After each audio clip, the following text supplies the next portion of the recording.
அஸ்ஸலாமு அலைக்கும் வரஹ்மத்துல்லாஹி வபரகாத்துஹு. அன்பிற்குரிய சகோதர சகோதரிகளே, இன்றைய நேரலைக்கு முன்னால் ஒரு சிறிய அறிவிப்பு செய்ய வேண்டியிருந்தது.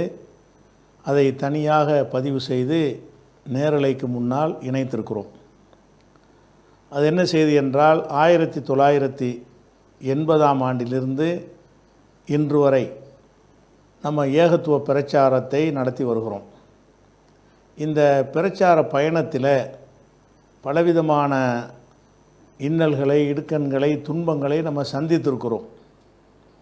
அவற்றையெல்லாம் ஒரு ஆவணப்படுத்த வேண்டும் என்பதற்காக ஒரு ஏஎஸ் அலாவுதீன், முன்னாள் பொதுச் செயலாளர் ஏஎஸ் அலாவுதீன் அவர்கள் அந்த பணியை செய்வதற்கு முன் வந்திருக்கிறார்கள். எனவே இந்த 80லிருந்து இன்றைய தேதி வரைக்கும் நம்முடைய பிரச்சாரங்களில் சந்தித்த பிரச்சனைகள், மீட்டிங்கில் கலவரம் நடந்திருக்கும், அடிதடி நடந்திருக்கும், மீட்டிங் நிறுத்தப்பட்டிருக்கும், சமூக பகிஷ்காரம் பண்ணியிருப்பாங்க, ஊர் நீக்கம் பண்ணியிருப்பாங்க. இப்படி பலவிதமான பிரச்சனைகளை நம்ம சந்தித்திருக்கிறோம். அவற்றையெல்லாம் அந்தந்த பகுதியில் உள்ளவர்கள் ஊர் வாரியாக, தேதி வாரியாக நீங்கள் நான் சொல்லக்கூடிய இந்த 2 நம்பர்களுக்கு தெரிவித்தீர்கள் என்று சொன்னால், அதை வைத்து ஒரு வரலாற்று ஆவணமாக ஏகத்துவ பிரச்சாரம் கடந்து வந்த பாதை அப்படிங்கிற அடிப்படையில் அது ஒரு ஆவணப்படுத்தணும். உதாரணமாக மேலப்பாளையத்தில் நம்ம பேசி கொண்டிருக்கும் பொழுது அறிவாளால் வெட்டினார்கள். இந்த செய்தி நிறைய பேருக்கு தெரிஞ்சிருக்கிறது.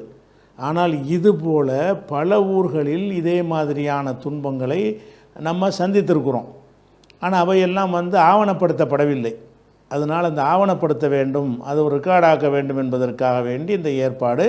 அதனால் நீங்கள் உங்கள் பிரச்சார பயணத்தில் நீங்கள் சந்தித்த பிரச்சனைகள், இடையூறுகள், இவற்றையெல்லாம் நீங்கள் ஒரு தேதி வாரியாக நீங்கள் எழுதி அனுப்புனீங்க என்று சொன்னால், அதையும் தமிழக தௌஹீது வரலாறுங்கிற ஒரு அடிப்படையில் ஒரு தொகுப்பாக தயாரித்து வெளியிட இருக்கிறோம்.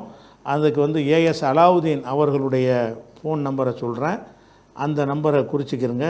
90 43 91 68 78. இந்த நம்பரு ஏஎஸ் அலாவுதீன் அவர்களுடைய நம்பரு. இந்த நம்பருக்கும் நீங்கள் இந்த தகவல் அனுப்புங்க. அதே மாதிரி எனது இந்த கேள்விகள் கேட்பதற்குரிய இருக்கு இல்லையா, வழக்கமாக அந்த நம்பருக்கும் நீங்கள் என்ன செய்யுங்க, அனுப்பி வைத்தீர்கள் என்று சொன்னால் அதை ஆவணப்படுத்தி இந்த கீழே டிஸ்பிளேயில் தெரிகிறது. இந்த நம்பருக்கும் உங்களுடைய தகவலை ரெண்டு நம்பருக்கும் வாட்ஸ்அப்பில் நீங்கள் அனுப்பி வைத்தீர்கள் என்று சொன்னால் விரைவாக என்ன செய்ய முடியும், அந்த ஒரு ஆவணப்படுத்தி அதை ஒரு தொகுப்பாக ஆக்க முடியும் என்பதை ஒரு அறிவிப்பாக செய்து கொள்கிறோம். அஸ்ஸலாமு அலைக்கும்.